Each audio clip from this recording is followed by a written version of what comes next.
डोंबिवलीमध्ये doctor आणि नर्सला मारहाण झालेलं प्रकरण नेमकं काय आहे? कुठल्या रुग्णालयामध्ये मारहाण झाली? कधी? कशामुळं? आरोप काय? आणि आता या प्रकरणातलं लेटेस्ट अपडेट काय? हॉस्पिटलमधील कर्मचारी किंवा डॉक्टरांना मारहाण झाली तर त्याच्याबद्दल कायदे काय आहेत? हे सगळं या व्हिडिओमध्ये बोलूच. पण त्याच्यापेक्षा सुद्धा गंभीर गोष्ट, ही गोष्ट ऐकल्यानंतर आपल्याला जाणीव होईल की पुन्हा जर का कोरोना किंवा अन्य कुठल्या साथीच्या आजारानं डोकं वर काढलं तर आपलं काही खरं नाही. आजच्या या व्हिडिओमध्ये काही आकडेवारी तुम्हाला सांगायची आहे. त्यामुळं फक्त शिंदेंच्या नगरसेवकानं डॉक्टरांच्यावरती उचललेले हात इतक्यापुरता हा विषय मर्यादित नाही आहे. खरं तर व्यवस्थेनंच सर्वसामान्य मतदारांच्या हक्कावर आणि अधिकारावर कसा दरोडा टाकलेला आहे याचं उदाहरणासकट थोडंसं विश्लेषण करूयात. त्यामुळं व्हिडिओ शेवटपर्यंत बघा आणि चॅनल सबस्क्राईब केलं नसेल तर आत्ताच करा. नमस्कार, मी प्रशांत कदम. 6 जुलैला डोंबिवलीच्या शास्त्रीनगरमधल्या महानगरपालिकेच्या हॉस्पिटलमध्ये शिंदेंच्या नगरसेवकानं राडा घातला. त्या राड्याचे तीव्र पडसाद देशभर उमटले. नगरसेवक रमेश म्हात्रे या माजलेल्या नगरसेवकानं डॉक्टर आणि नर्सेसवर हात उचलला. कारण काय तर ज्या गरोदर महिलेला रुग्णालयामध्ये आणलेलं होतं तिची कंडिशन पाहून दुसऱ्या मोठ्या हॉस्पिटलमध्ये जाण्याचा सल्ला देण्यात आला. का दिलेला होता? असं काय घडलेलं होतं? डॉक्टर या गरोदर महिलेला ॲडमिट करून घ्यायला का तयार नव्हते? डॉक्टर पवन पाटील यांनी याच्याबद्दल एक दावा केला आहे. ते असं म्हणाले की सोनोग्राफी करण्यात आलेली होती आणि त्यात असं दिसलं की या महिलेच्या पोटातील बाळाच्या गळ्याभोवती नाळ होती.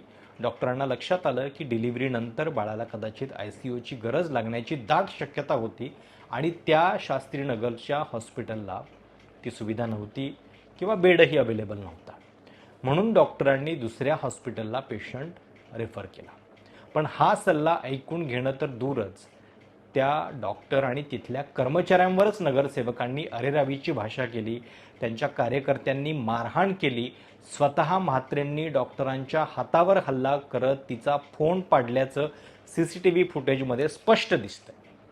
हे सगळं प्रकरण झाल्यानंतर स्वतः उपमुख्यमंत्री एकनाथ शिंदे, खासदार श्रीकांत शिंदे यांनी घटनेचा निषेध केला आणि आता रमेश म्हात्रेला अटक देखील झालेली आहे. पण अटक होण्याच्या आधी रमेश म्हात्रे मीडियासमोर आले आणि ते म्हणाले, आमच्यावर बाळासाहेबांचे संस्कार आहेत. मी महिलेवर हात उचललेला नाही. ती डॉक्टर महिला सतत फोनवर बोलत होती. आमची विनंती ऐकून घेत नव्हती. म्हणून मी ते कृत्य केलं. महिलेवर हात उचललेला नाही आणि कधीच उचलणार नाही. थोडक्यात व्हिडिओ पुरावे असताना देखील म्हात्रे उघड उघड महिलेवर हात न उचलल्याचं धादांत खोटं बोलत आहेत. डोंबिवलीचं शास्त्रीनगर हॉस्पिटल काही पहिल्यांदाच चर्चेत आलंय अशातला भाग नाहीये. याच्या आधी सुद्धा काही महिन्यांपूर्वीच हे रुग्णालय चर्चेत होतं. तुम्हाला आठवत असेल, एक बातमी आलेली होती डोंबिवलीमध्ये एका महिलेचा आणि तिच्या मावशीचा सर्पदंशानं मृत्यू झाला. वेळेवर उपचार न मिळाल्यामुळं दोघींचा मृत्यू झाला असा आरोप तेव्हा कुटुंबियांच्याकडनं केला गेला. आता इतक्या दुर्दैवी घटनेनंतर प्रशासनानं काय केलं तर या 2 मृत्यूचा ठपका ठेवत त्यांनी रुग्णालयातल्या सिस्टर इन्चार्ज शारदा गोडसे यांना निलंबित केलं. ड्युटीवर असलेले डॉक्टर संजय जाधव यांच्यावर निलंबनाची कारवाई केली. तर रुग्णालयातील मुख्य वैद्यकीय अधिकारी डॉक्टर योगेश चौधरी यांची एक वेतनवाढ रोखण्याचे निर्देश दिले. हे फक्त एक प्रातिनिधिक उदाहरण आहे. अशा अनेक घटना शास्त्रीनगर हॉस्पिटलच्या बाबतीत असल्याचं काही जण सांगतात. अर्थात त्यात किती तथ्य आहे हा संशोधनाचा विषय असू शकतो. शिंदेंच्या नगरसेवकानं डॉक्टरला मारहाण केली, ते चुकीचं वागले, यासाठी त्यांना शिक्षा झाली पाहिजे वगैरे मागणी योग्यच आहे. त्यात काहीही चूक नाहीये. हे सगळं प्रकरण गाजल्यानंतर सोशल मीडियात प्रश्न विचारला जातोय तो म्हणजे पालिका रुग्णालयं आणि सरकारी रुग्णालयांच्या असलेल्या दयनीय अवस्थेचा.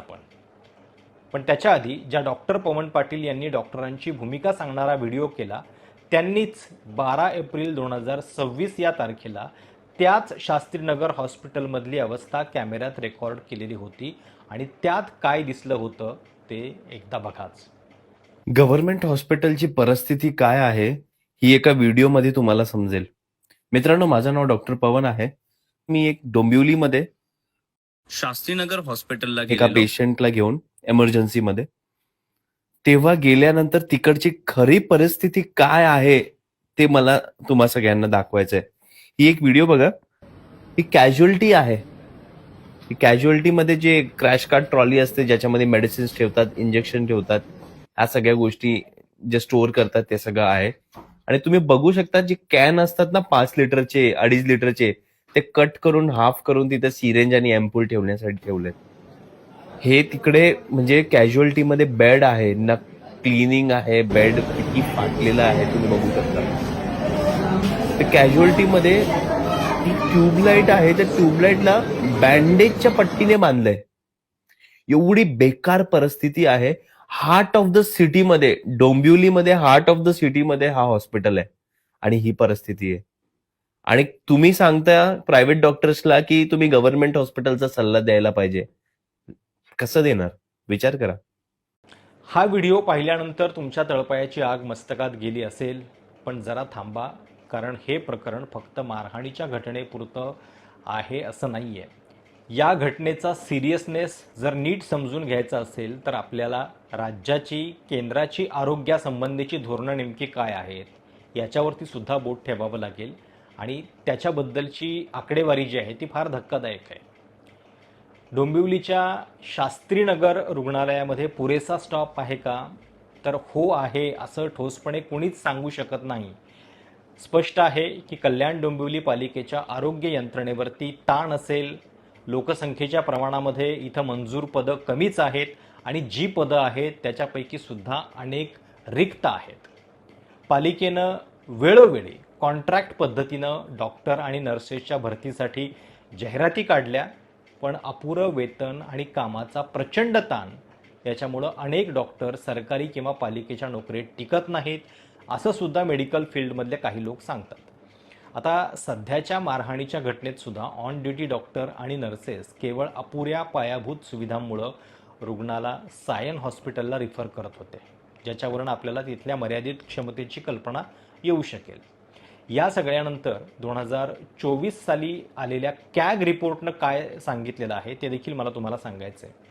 अवघ्या 2 वर्षापूर्वी कॅग रिपोर्टनं जे सांगितलेलं आहे, सार्वजनिक आरोग्य यंत्रणेमध्ये मनुष्यबळाचा गंभीर तुटवडा आहे.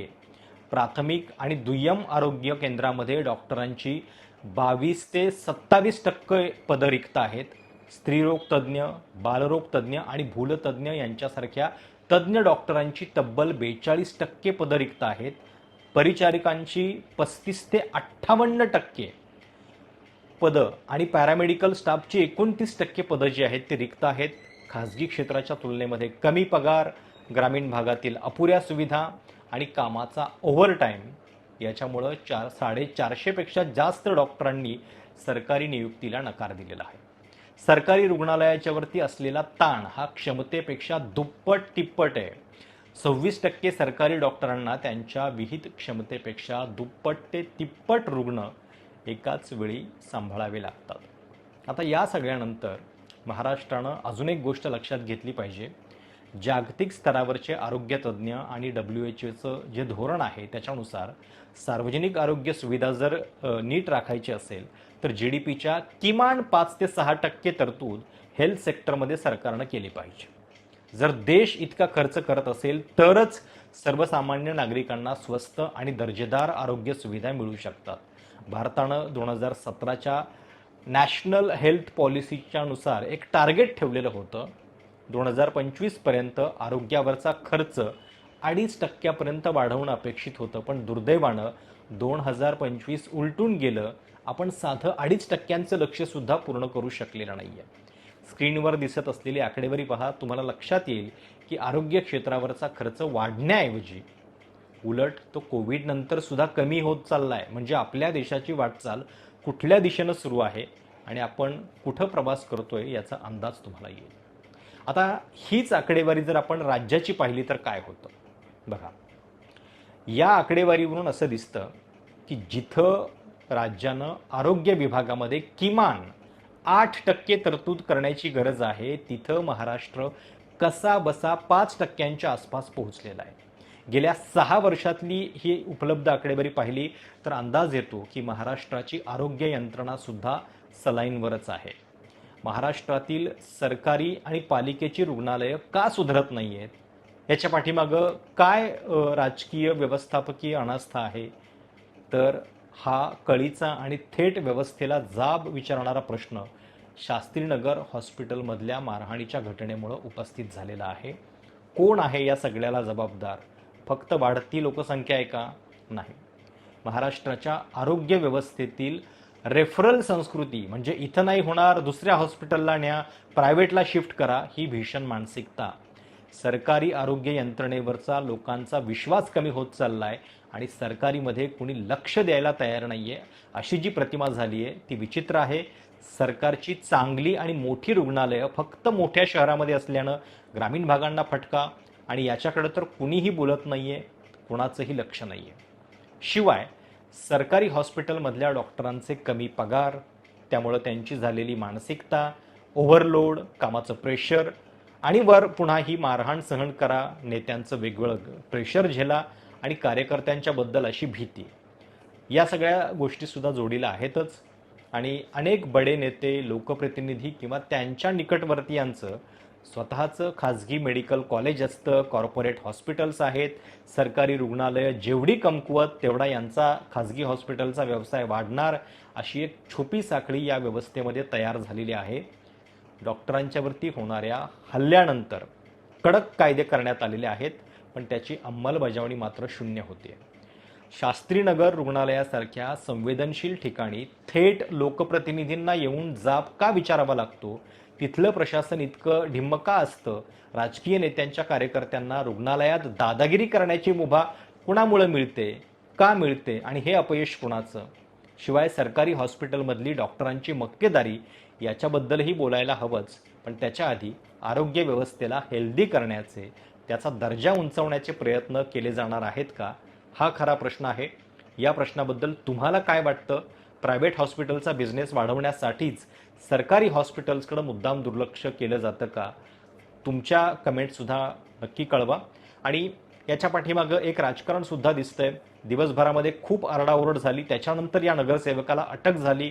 आता गृहमंत्रालय भाजपचे मुख्यमंत्री असलेल्या देवेंद्र फडणवीस यांच्याकडे आहे, आणि कल्याण डोंबिवली जो शिंदेंचा बालेकिल्ला आहे तिथं त्यांचा नगरसेवक, या सगळ्यामध्ये म्हणजे महाराष्ट्राचं गेल्या 4-5 वर्षातलं जे राजकारण आहे, विशेषतः आमदार पळवापळवीचं, फोडाफोडीचं, याच्यामध्ये राजकारण्यांना किती मस्ती येत चाललेली आहे हे आपण या सगळ्या उदाहरणावरून बघतोय.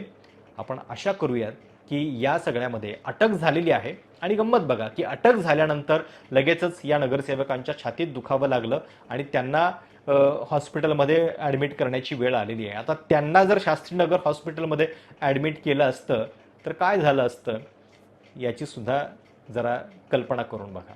त्यामुळं या सगळ्या प्रकरणामधले जे महत्त्वाचे मुद्दे आहेत ते तुमच्यापर्यंत पोहोचवण्यासाठीचा हा प्रयत्न होता. व्हिडिओ तुम्हाला कसा वाटला? तुमच्या कमेंट्स आवर्जून कळवा. चॅनल सबस्क्राईब करायला विसरू नका. धन्यवाद.